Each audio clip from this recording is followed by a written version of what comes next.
Hello team, welcome to another ATP Geopolitics video with myself, Jonathan MS Pearce. Ukraine War news update, third part for the 31st of August 2024. We're going to do a Geopolitics video, and we're going to start with just a little nugget that I'm going to throw out there, that the Russian stock market is tanking and continues to tank. As David E says, Russian stock market just hit a new low and is still dropping. It is not looking good, and there's lots more stats that you can look at here. In fact, he provides a lot of these stats by looking at different entities on that stock market and how they are not in a good place. You know, Gazprom's made record losses. The first time it's lost money like that in 25 years, I think, and lots of issues that we can look at here, and you can look at, you know, other bits and pieces to do with that. But anyway, the idea is that the Russian stock market is not in a good place, as you can well imagine, given that Russia's been involved in a massive war for 2.5 years and has become a global pariah, has been sanctioned left, right and centre, and is able to do business with China and India by those countries drilling the prices down, pun intended. Moving on, a Ukrainian delegation headed by Economy Minister Yulia Syrivdenko, as I mentioned previously, too many crazy letters next to each other, and Andrei Yermak, head of the presidential office, met with the national security advisors of the US, UK, Germany and France in Washington today. Now, this is super important, because you can bet that at the top of the agenda will be Ukraine's ability to strike at Russian targets deep into Russia. And the US is not allowing them that. Germany's a bit reticent to allow them to do so. The UK and France are up for that. So I think this is I would love to be a fly on the wall there. And indeed, as according to CNN, Ukraine's defense minister has given the USA a list of targets deep inside Russia that they want to hit. And you can imagine that they're going to be discussing this. Rustem Umerov, the Ukrainian defense minister, also told CNN that the sacking of the Air Force commander, so that's Oleshchuk, is not connected with the loss of the F-16. Few will believe his claim. I would say that it is a rotation. I talked about this earlier, that actually those things happen, you know, just outside of war. You get people moved on every 2.5 years or so. You don't have the same NATO commander commanding NATO forces for 30 years, right?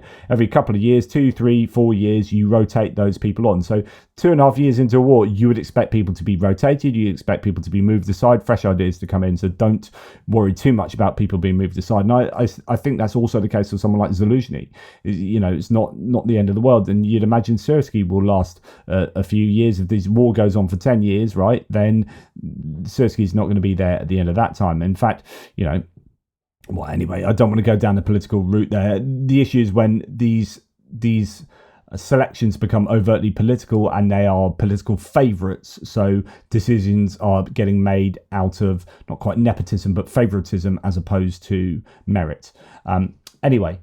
We move on. Armenia has frozen its participation in all CSTO structures, according to their prime minister. He also added that for now, the country does not see the need to fully withdraw from the collective security organization. So that's a kind of NATO equivalent that the Russian satellite nations are members of. He said, but it does not mean that Yerevan, so the capital of Armenia, i.e. Armenia, will not make another decision in the future. So they've frozen its participation. They haven't fully pulled out, but they're not doing anything for it. So that is good for the Western world. It's good for weakening Russia's hold on the region. Switzerland may abandon 500 years of neutrality due to Russian threat, according to Politico. The Swiss Security Commission says next that it is calling for the review of the neutrality that the country has maintained since 1515. The report notes that Switzerland has already become a target of hybrid warfare, disinformation, espionage and cyber attacks. Experts recommend preparing the entire society, not just the army, for a possible conflict. Against that background of the growing threat from Russia, it is also suggested that ties should be strengthened with the EU and NATO. Could be an increase in military spending and the expansion of cooperation with the West. In addition, the Commission is pushing for the lifting of a ban of arms re-export. So this is something we talked about a lot, particularly at the time when all those Geopol ammunition was not allowed to be re-exported back to Germany to give to Ukraine. That those Leopard 1A5s, I think, are sitting 100 of them are sitting around doing nothing because Switzerland is not allowing those to, even if they're being used in a ringtail kind of way, so it's backfilling other nations. They're not too happy with that, but lots of people inside Switzerland and many people outside Switzerland were calling on those legalities to be changed, for there to be a reform in certainly in arms exports, licensing and whatnot. Anyway, the Commission is pushing for the lifting of a ban on arms re-exports that has previously strained relations with Ukraine's allies. The findings have already been presented to the Swiss Defence Minister, Viola Amherd, and will form the basis of the country's new security strategy for 2025. Keep an eye on that one. I will visit Ukraine in September or October to discuss cooperation between Ukraine and the EU in a field of defence, says Joseph Borrell. Joseph Borrell seems to be a bit of a ringleader at the moment for continued EU support for Ukraine, and indeed increased support. Quote, the permission to strike deep into Russia belongs to the bilateral decisions of Ukraine and the arms supplier countries. That's true, but he's one that is advocating for them to be lifted. US is the country in question there. Right, Polish Prime Minister Tusk has stated that Ukraine will not join the European Union until it resolves historical issues with Poland. Interesting position here. I think he might be politicking here to try and get on side those people who are PIS, the Law and Justice Party, aligned. So he's trying to create a broader church of support inside Poland. He emphasized that Ukraine needs to meet various standards, not just legal and economic, but also cultural and political. He specifically mentioned the importance of addressing Polish-Ukrainian relations, including the Volyn tragedy. So there are historical moments in time. So the Volyn tragedy, where many people died as a result of Ukrainians, Polish people, and this needs to be resolved before Poland fully advocates for Ukraine joining the EU. Anyway, interesting that Tusk is, because he's been a very strong supporter of Ukraine, as hear other people saying disappointed with him, blah blah blah. So this is not going down well with a lot of Ukrainian supporters. I would imagine there's quite a bit of politicking going on there, but we shall see. Estonian Defence Minister says the West should change support for war to support for Ukraine's victory. This has been an ongoing issue over some time, about changing the rhetoric to say we're not in this for as long as it takes. We're in this so that Ukraine can achieve victory as quickly as possible. That would be much more explicit, less vague. We lack a political decision that we want Ukraine's victory. If we make this decision, the next steps become clear. Yep, I agree with that. It does promote clarity, more clarity. Russian military commentator Zhivov is advocating for strikes on NATO training facilities, claiming that NATO is staffing Ukrainian brigades with its own soldiers. Load of bollocks, I think. He argues that these strikes should occur before the US elections to ensure that Trump is forced to abandon the war. So this is Russia's superpower. They talk, says War Translators Dmitry, they talk about wanting independence, yet they're sitting around waiting for the election in the United States. And there is an awful lot of pressure on these elections to go one way or the other, depending on whether you support Ukraine or not. Now, Trump at a recent rally, Noel Reports, who is obviously Ukrainian, pro-Ukrainian, let's put some people wearing construction helmets in the background, then they will think we are there for the working class. And Trump mumbled something about getting along with Russia, that it's a good and smart thing to do. Now, you could argue actually that having good relationships with Russia is the right thing to do. I think that's what Angela Merkel was doing, and for the right reasons. However, when you understand who Putin is, that we should understand that now, I think those days are long gone. And I think Trump is naive in talking in these kind of appeasing ways. And it is quite depressing that 2.5 years after 2.5 years of war and genocidal rhetoric from Russian politicians and propagandists, state-sanctioned propagandists, and having a building in Kharkiv attacked yesterday with glide bombs, and having had buildings in Dnipropetrovsk taken out by anti-ship missiles, and having Kiev attacked and having butcher massacres, we still have someone that appears to be frickin' appeasing Russia while standing up and talking to audiences, and then those audiences applauding him for that, and he's running for president, and it depresses me. Say, oh, Trump was nice to Russia. I wasn't nice to Russia. But you know what? Getting along with Russia is a good thing, not a bad thing. Getting along with these people is a good thing, not a bad thing. It's a smart thing to do. Say, oh. In peacetime, yeah. In wartime, strength. Now, I am going to play you the whole of this interview. I know it might take up a lot of this video, and I'm sorry for it's not my content, but it's just such a good interview. So this is Adam Kinzinger, the Republican lawmaker who stood up at the Democratic National Convention and endorsed Harris for reasons of national security. He is so strong on Ukraine. It is almost his biggest defining factor at the moment. He is literally like Ukraine centric, and I love that about him, because he's putting aside other things because he realizes how freaking important Ukraine is. And here he is on Ukraine the Latest, the Daily Telegraph podcast from 2 days ago. It is an absolutely brilliant interview. Former United States representative and political commentator. Adam, can we start? I mean, we've got a lot to talk about, I think, but let's start with talking a little bit about your speech that you gave to the Democratic National Convention last Thursday in Chicago. You explained, as a life-born Republican, why you're supporting in this election Vice President Kamala Harris in November, and why you would want to persuade fellow Republicans who wish to, quote, defend democracy and decency to do the same. You even said in your speech, "I never thought I'd be here, but listen, you never thought you'd see me here, did you?" Can I ask, Adam, why did you make this speech, and what was the importance of the war in Ukraine and your views on that in your decision to do this?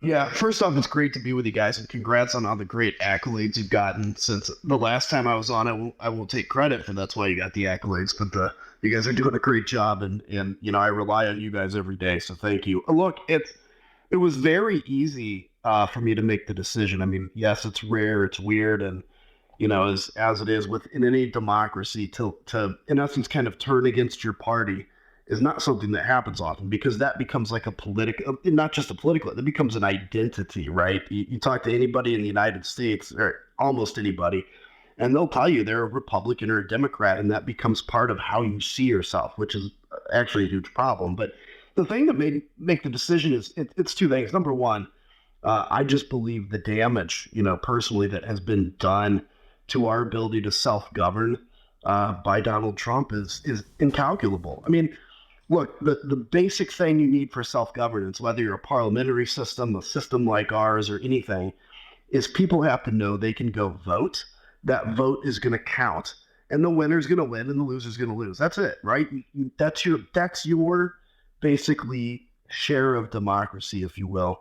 And when Donald Trump, again, my party, convinced almost every member of my party that an election was stolen, I have a hard time seeing how self-governance over time can work if a significant chunk of the country believes that their vote doesn't count. I mean, frankly, we revolted against the UK against the English, because we wanted taxation with representation. And so that created a whole revolution. That's what we're based on. And then in terms of Ukraine. So that's his introduction to why he spoke at the DNC. So he was, of course, a part of the select committee, as we would say in the UK, that was investigating the January the 6th issues. So he and Liz Cheney, as Republicans, were so affronted by what happened there that they were part of that bipartisan committee. But as a result, they were kind of ostracized by the MAGA Republicans, and they lost their jobs as lawmakers. Now, I really would advise you read Liz Cheney's book, Oath and Honor. I don't agree with her politically at all, but my goodness, she put her country over her party big time. And that's an incredible book that makes you understand how terrible the events were around January 6th, but also what happened politically, what was happening, what certain Republicans were saying behind the scenes, what they were saying. It gives you that whole idea of what they found out from the investigation. But also, I would like to read Adam Kinzinger's book that also talks about that as well. But I haven't done so yet. But that's that. Now onto Ukraine more explicitly. Ukraine itself. Look, this is a huge issue to me. When I got into Congress in 2011 is when I was sworn in, or even 2010. one of the animating issues for me was the war in Iraq, and my belief that we can argue whether we should have gone in or not. I think in hindsight we know we shouldn't have, but I knew that if we'd have left Iraq early, you would have the rise of, I didn't know it would be called ISIS, but a resurgent Al Qaeda. And so that it kind of animated me to run. It's like, look, we have an obligation to stay in Iraq. So foreign policy has always been an important part of this. And the idea that my party has at least half of the representatives turn their back on Ukraine is just something I can't accept. To me, this is the most important fight in the world since World War II. Bosh. Absolutely on point. This is the most important fight in the world, most important global conflict, most important conflict around the globe since World War II. And I can't believe so many of my fellow Republicans are in dereliction of their duty in terms of doing what is right for the US and the world. And so I made sure to put that in my speech as well. So I'll leave it at that. But yeah, that was really the animating reasons why I decided to speak, because history isn't going to judge if I was a good Republican. It's going to judge, in my mind, if I was a good American. Well, thank you very much, Adam, for that. Could you talk to us a little bit then about your views on the current state of American politics in regards to Ukraine? What is your take on how the war is being talked about in this election year and in the run-up to November? Do you have confidence in either side's policies and what they've said about America's approach to Ukraine? Yeah, I mean, look, it's obviously not the number one issue. Kind of culture war right now is a little bit of the number one issue, which is, I guess it kind of has been the last few election cycles. It underpins what's being discussed. So you may hear a discussion of the border or taxation or national debt, and all that's important, but it kind of underpins this idea of a culture war and, us against them. It's like the cities against rule. And so Ukraine isn't the number one issue that comes up. I think it's they're kind of in the background noise, though, in a very important way. The Democrats, again, it surprises me to say this, and it goes to show how political realignments happen, and they happen quickly, historically, fairly quickly. The Democrats, I think, have shown a pretty solid commitment to a victory in Ukraine. Certainly, I disagree with the idea that, they're not allowed to use American weapons in Russia to defend themselves, but the Democrats have shown a commitment. And in fact, I think one of my strongest applause lines in my speech was when I pointed out that J.D. Vance, made the comment that he doesn't care what happens in Ukraine. And, that this is a party that sees a fight in Ukraine and backs away and it retreats. So, look, I also want to be very clear, a significant amount of Republicans still support, sticking with Ukraine. The problem is the leaders of the party have either gone really silent, so we haven't heard Speaker Johnson talk about Ukraine in a while, or you have Donald Trump and J.D. Vance who have just made it clear they're going to kind of go on. They're going to go on the side of the terminally online right, that praises Putin and everything else. So, and there you have it. So this is what I've been saying for a long time, and I know there are Republicans out there that still listen to me that go, "Oh yeah, no, you don't know what you're talking about. Trump is going to support Ukraine," and then you're like, have you heard every word Trump has said on Ukraine for the last 8 years? Have you listened to what he said? Because you cannot derive that from what he says. One, have you listened to what his son says? Because you cannot derive that conclusion from what his son says. Have you listened to what all the advisors around him are saying? Have you listened to what his vice president has said, as Kinzinger says here? Have you, whether it be Marjorie Taylor Greene, Matt Gaetz, Stephen Bannon, Steve Miller, or all these people who are deep in this kind of, when you look at the Heritage Foundation, what they are now espousing, you cannot derive from those actual words, from what they've said, and from some of the policies that they've sketched out, you cannot derive the conclusion, and justifiably derive the conclusion that Trump will be better for Ukraine than Harris. You can't do it. And this is what Adam Kinzinger is saying. Now, this then gets really frustrating because, as a key of the independent states here, Americans are split on whether Harris or Trump would be better suited to handle the war in Ukraine, according to a poll. According to Quinnipiac University poll released on the 29th, Americans are divided on which presidential candidate, quote, would do a better job handling the war in Ukraine if elected in November. The poll finds 49% of respondents believe the Republican candidate, Trump, would do a better job, and 47% think Democratic candidate, Kamala Harris, would be more effective. It blows my mind, and this is the disinformation or the low information voters. Like I and you guys, we surround ourselves with knowledge of what is going on in Ukraine. We watch and listen to. I mean, I spend my day doing this, right? I have a good handle, I think, personally, on what Trump believes. I've done videos on what Trump believes, looking at his rhetoric and looking at the rhetoric of all the people around him. I've done a whole video on that for you. You can go and check it out. That should lead you to believe that he's not the right option for Ukraine. And yet you have, more people by a couple of percent in the US think that Trump would be better for Ukraine. It just blows my mind. But that is perception and reality diverging hugely. It's insane. In terms of just the politics of it, I think really the future fight in Ukraine relies on, quite honestly, a Democratic victory. I think I'd agree. 100%. The race is as close as it's ever been, and we went from probably a almost assured loss of Joe Biden to today it's a coin flip. I'd love to say that the polls showing Kamala 7 points up are going to stick.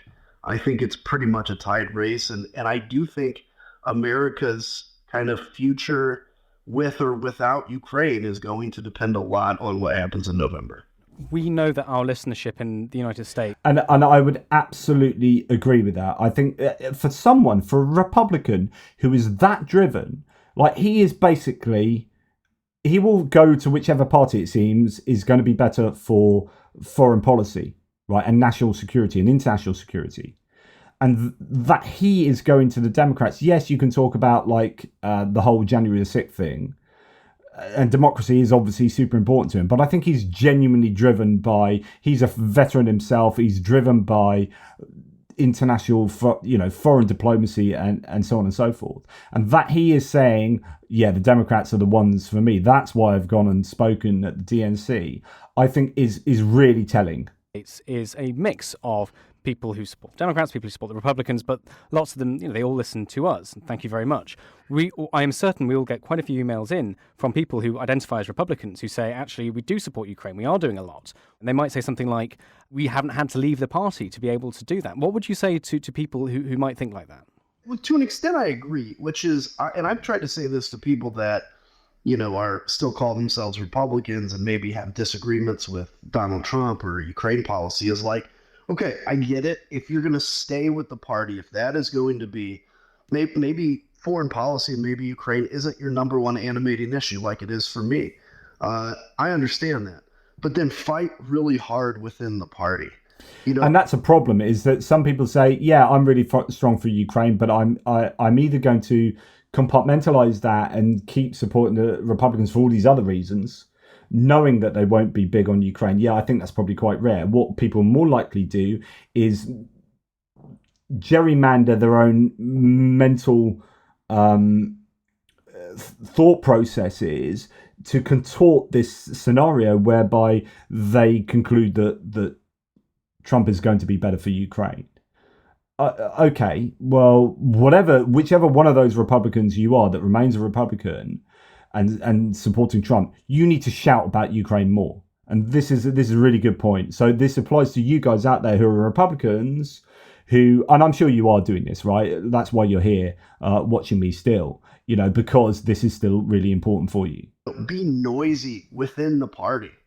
If you're talking to a group of Republicans, stand up for Ukraine. The Republican Party needs that. Is it Darren? Darren Corrigan has been on, so you're a Republican who likes Trump, so you have been shouting on, I know that you talked about going on these other YouTube channels and that are conservative channels that are spreading disinformation. And as one of the insiders, shouting about that. That's really, really important. Look, I'm still conservative, and as a conservative, I believe there has to be a conservative party. It's not the Republican Party right now. I hope it becomes the Republican Party again. Otherwise, we'll have to create something new. But that's what I would say is keep fighting within the party. My concern is, let's just ask ourselves rhetorically in our heart, when was the last time you heard somebody who's still in great standing with the Republican Party stand up and make an impassioned speech on behalf of Ukraine? Such an important point. When did you hear Ukraine get mentioned in a positive light at the Republican National Convention? You didn't. When have you heard a Republican stand up, apart from, say, Representative Turner and a couple on the Security Committee? But then Trump and Johnson have put a couple of other, like, absolute wingnuts on the committees, like Ronnie. I don't want to make the mistake that Trump made and call him his wrong surname, Ronnie Jackson. Why would you do? It just blows my mind. But where are these strong voices on Ukraine shouting about Ukraine from within the GOP? And they still believe it, sure, but nobody wants to challenge Donald Trump. You see that every day in our political leaders. They don't want to stand up and challenge him. And I'll say at best he's agnostic on Ukraine. I think he believes he can cut some wonderful deal.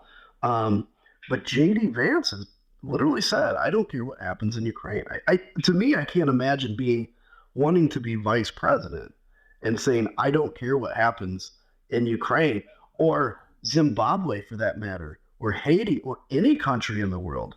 And so that's such a good point. How dare J.D. Vance, running for vice president of the United States of America, stand up and say, I don't care what's happening in Ukraine.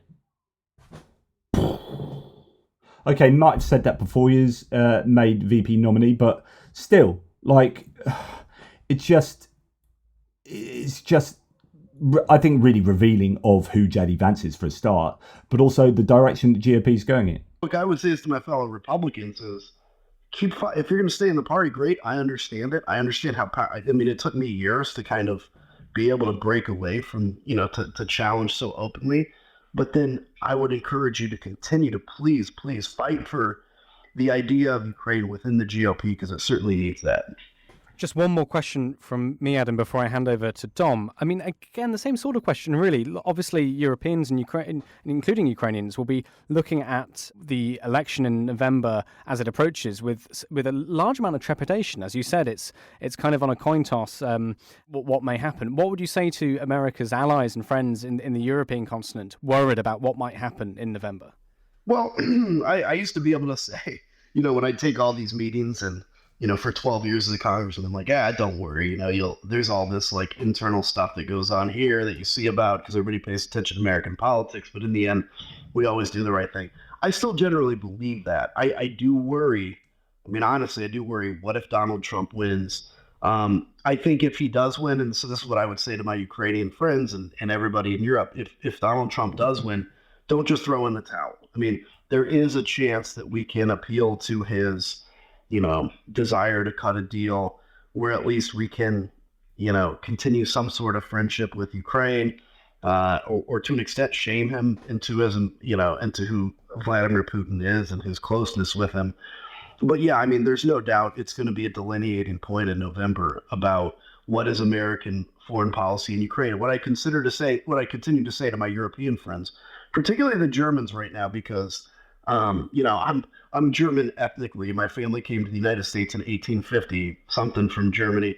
And so I'm like, come on, guys, let's get this right, which is when you keep getting, and you guys have covered this extensively, this indication that Germany is, putting out press releases that they're cutting off all aid to Ukraine, or now they're increasing it, or now they're going to have the Taurus missile, or now they're not. Look, Europe and the UK has done a fantastic job of this, despite even having a massive governing change. Europe's got to show that they're willing to do as much or more than the United States. As hawkish as I am, as much as I believe the United States is the leader of the free world, and I'll defend that to the end of the day, we really do need Europe to continue to step up. On the good side, they really have, but these mixed messages can sometimes be read, just like anything that happens in the United States can be read in Europe a certain way. when we hear Germany say, "Oh, we're cutting off aid next year," no, we're not. Yes, we are. No, we're not. That's kind of read as, look, Europe's not even committed to you. Good point about, if things aren't really clear, you need to come out and say how much more clearly how they really are. And if things can be misinterpreted, that needs to be shut down straight away. Ukraine, which of course we know Europe is committed to Ukraine. So that's what I would say is keep your message together. If the United States does somehow end up leaving Ukraine, stick with Ukraine, please, because somebody has to. But watching our ability to stand together in our industrial capacity spinning up, as you guys have covered significantly, is a good thing. And quite honestly, I'm not hopeless about Ukraine, even if Trump wins. And I also think there's a pretty solid chance he doesn't win in November. Adam, hi, it's Dom here. Thanks so much for joining us today. It's great to chat to you again. If I could go back to your speech at the DNC, you said, well, a couple of things leapt out at me. You said, I'm proud to be with you. I'm proud to be in the trenches with you as part of this sometimes awkward alliance to defend truth, democracy and decency. Democracy knows no party. Now, I was delighted to see an Air Force bloke actually make a reference to a trench and know what it is. It's not a coat. But what is an awkward alliance in a two-party system? And I must hold my hand up here. I've made it through season 1 of Designated Survivor, but I don't think an independent's going to get a look in here. So what's an awkward alliance if it's not just Republicans either voting for the Democrat Party or not voting? Yeah, that's a great question. And, I often look down at trenches when I'm flying over them, and I'm just sad that you guys sometimes have to just heat up day-old coffee. I can't imagine that. And also how you fly a helicopter. I will honestly say that's the thing that scares me the most is hopping in a helicopter and flying that. I love fixed wing. But okay, enough of the. Well, it's not for everybody. That's right. Enough of the banter. Look, the awkward alliance to me is it's very simple. So you guys actually covered this maybe 6 months, a year ago, something about these alliances that arose or didn't arise in Europe in the lead up to World War II. There were countries that pushed back against fascism, where you saw, in essence, the right, some elements of the right pair with the center and the left to defeat their fascist elements. And of course, that didn't happen in places like Germany. So I kind of see that, I'm not going to say it's against fascism in the United States, but this awkward alliance is people like me who, look, if I had my druthers, I would reelect Ronald Reagan tomorrow or Margaret Thatcher, right? Like I would bring back the old Cold Warriors. And, I'm still a center-right Republican. I'm a fairly moderate Republican. But I also recognize when my party can do damage. And to me, the most important thing is that we defend self-governance. My grandfather fought in World War II on the side of the Americans, I'll specify. And but he did that to, defend democracy. He fought with your country because, did America and the UK agree on everything? Nope. But we recognized that we had to put our differences aside and put our lives on the line to defeat this common enemy, and that there was more that united us than divided us. It's really the same here politically.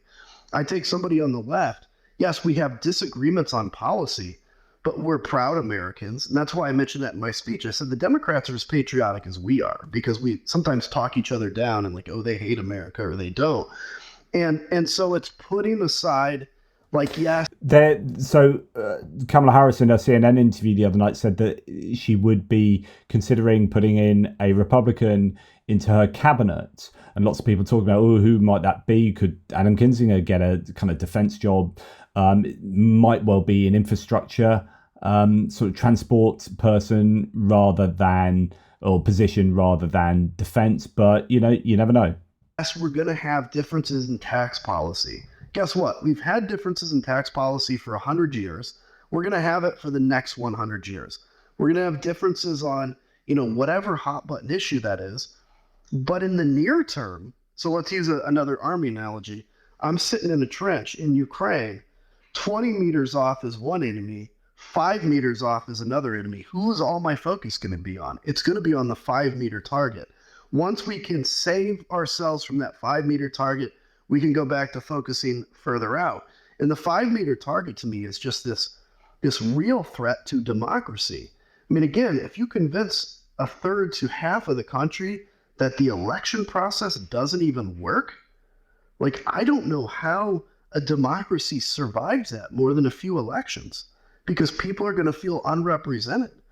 And so this awkward alliance is, yes, we disagree on policy. We've been trained that we have to hate each other because we disagree on policy, but actually, let's all like each other, let's get along, and let's focus on that threat so that we can go back to disagreeing on things. So that's what I meant by it. And quite honestly, Dom, it's I wish you could have been walking around with me at the Democratic convention, because I mean, I don't say this to be funny or sound arrogant. You feel like a rock star there because everybody wants to come up and shake your hand. And it's not because I'm, anybody special. It's because they recognize that, yes, we are allied together in this unique moment in time to save our country, quite honestly. Well, thank you. I mean, you say you're a centre-right Republican. Do you think there are enough Republicans that share your concerns and would support efforts by the likes of Liz Cheney, for example, and yourself to shape a different Republican Party by 2028? Look, I think it depends on what happens in 2024. So there is some real power in victory or defeat. And so I think if Donald Trump loses in November, there is going to be some soul searching. Look, I wish we had more time, because I would go into basically the days and weeks after January 6th. Obviously, I was there. I was in the room with all my other Republican members of Congress. And I mean, it was pretty much believed deeply that we were getting ready to flush Donald Trump down the proverbial toilet of history because of what happened on January 6th. And it was when Kevin McCarthy went to Mar-a-Lago that all of a sudden it was like this shocking awakening that, Donald Trump is here to stay. And so if there is a loss in November, I think it's hard for Donald Trump to make a comeback.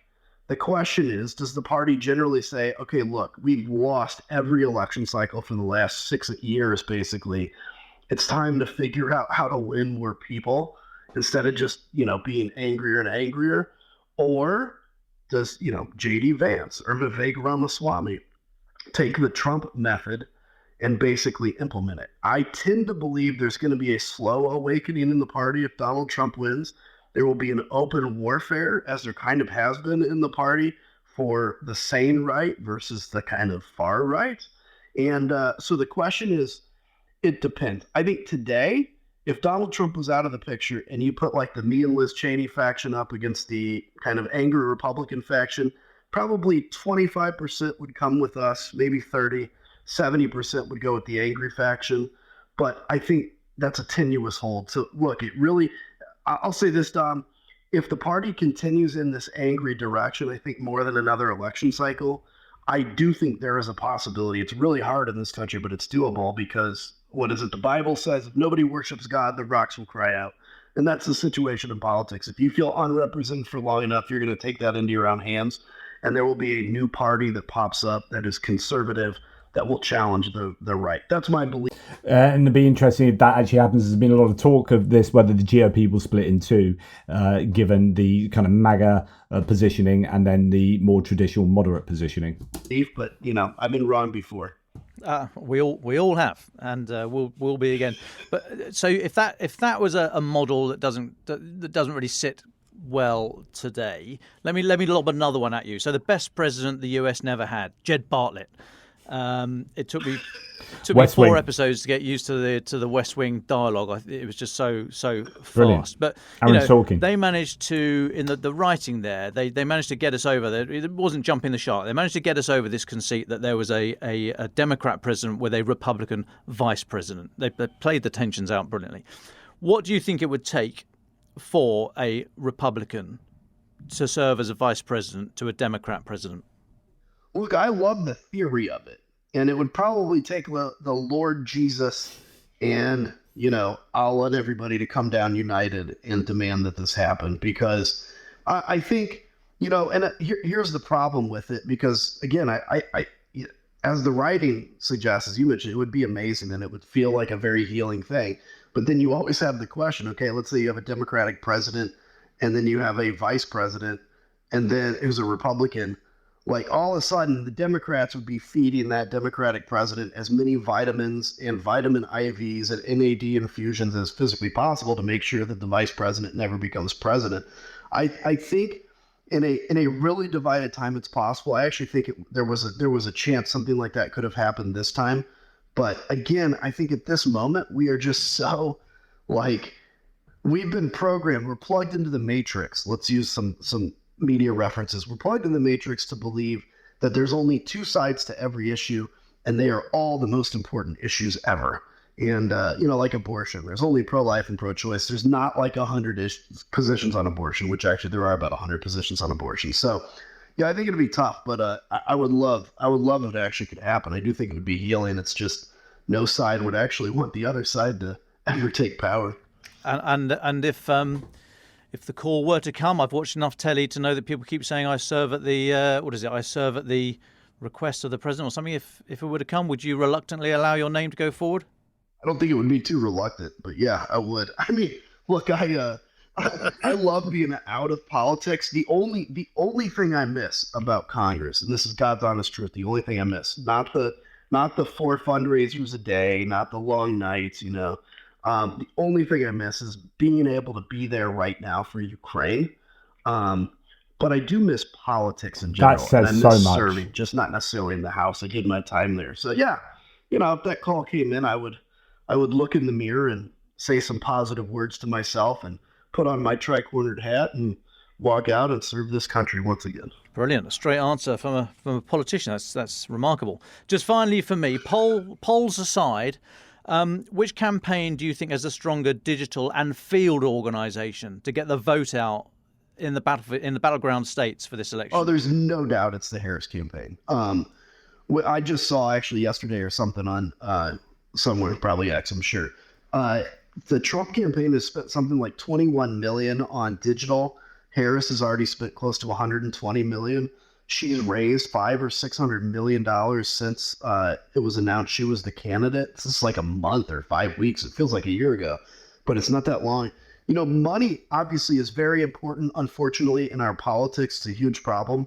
But I also believe that money is only effective up to a certain point. I mean, if you're going to spend $500 million in a month versus $1 billion in a month, I mean, at some point you go from every ad on television is for Harris versus every third ad is for Colgate, and it's like, okay, you're getting the message. People have their minds made up. But the field operation, which you mentioned, is really important because that is, for those that are unfamiliar with kind of how we do it here, and I think you guys are pretty good at field operations, that's making sure you're identifying who's likely to vote for you and then on election day or prior for early voting, ensuring that they get to the polls. Because there's a lot of people that forget it's election day, they don't care, or they're sick on election day. You think, how many people are sick on any given day? So that's why you try to get them to early vote. And Kamala Harris has a massive advantage there. She's got, I don't remember the latest numbers, but it's in the hundreds of paid field staff in a state like Georgia, for instance, which is kind of their second tier target.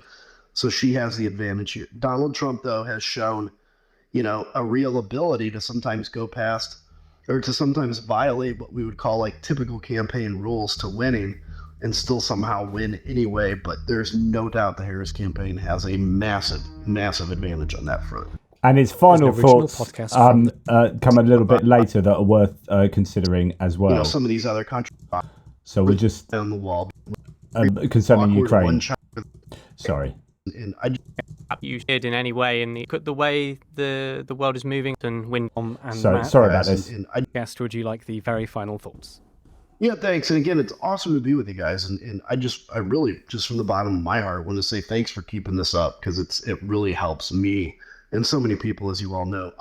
Look, to answer Dom's question, I think the United States would be very consistent to say, look, we believe in the ability of folks to self-determine, to determine your own future. Ukraine has made it very clear. They don't want to live under the thumb of Russia, Taiwan. Even though we have this kind of awkward one China policy, Taiwan has made it clear that they don't want, Chinese mainland troops in their country, and we will continue to stand with Taiwan. It's a very potent issue here. Because, it's to us, it kind of represents, Taiwan represents America's strategic commitment in Asia, which is a very important region for us. So I would love as well to be a fly on the wall because that's a difficult subject to navigate. But I think that's where the United States says, look, we're still pretty darn powerful. And this is what we say is going to happen. And, we're going to enforce that. For my final thoughts, look, it's unfortunately two things. So first, I'm very interested in continuing to see how the pressure on the weapons use inside of Russia goes, particularly as we saw this massive missile barrage yesterday, and everything else, and pressure on some of these other countries to come in and potentially create a de facto no-fly zone over Ukraine. I don't think that'll happen anytime soon, but that's something I think Ukraine ought to keep pushing. And then lastly is mobilization. Look, just speaking quite frankly, I've been disappointed with how tough it is for Ukraine to press mobilization. I recently found out a number about what percent of Ukrainian society is actually under arms, and it's significantly less than the U.S. had, for instance, during the draft in World War II.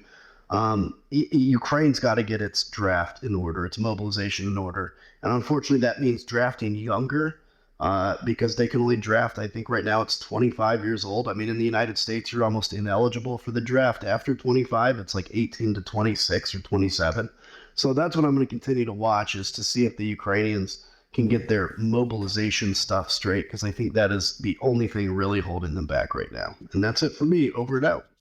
So that's sorry, such a long part of this video, but I thought it was really good to get his view on the political landscape within the US, but also how important Ukraine is for him and why he has moved towards the Democratic side, primarily because of their support, their more overt, explicit support for Ukraine, and I think he elucidated that really, really well. So, okay, moving on. Venezuela has handed over Colombians who fought for Ukraine to Russia. So this is the first time this has happened, according to Politico. So 2 fighters who served in a foreign legion in Ukraine were arrested during a transfer in Caracas. So they were basically in transit in Caracas on the way back to, so this is in Venezuela, on the way back to Colombia, and as they were returning home, and they've basically been kidnapped essentially and extradited from Venezuela, or awaiting extradition from Venezuela to Russia. This is absolutely shocking.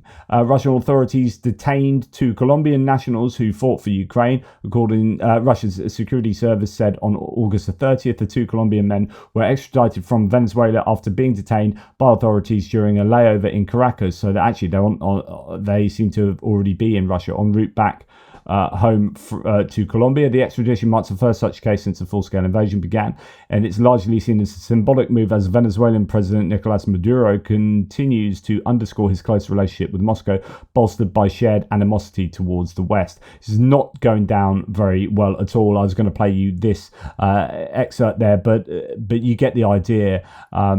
Just changing planes at an airport in a country that's friendly with Russia is no longer safe for any of us, says Jay in Kiev.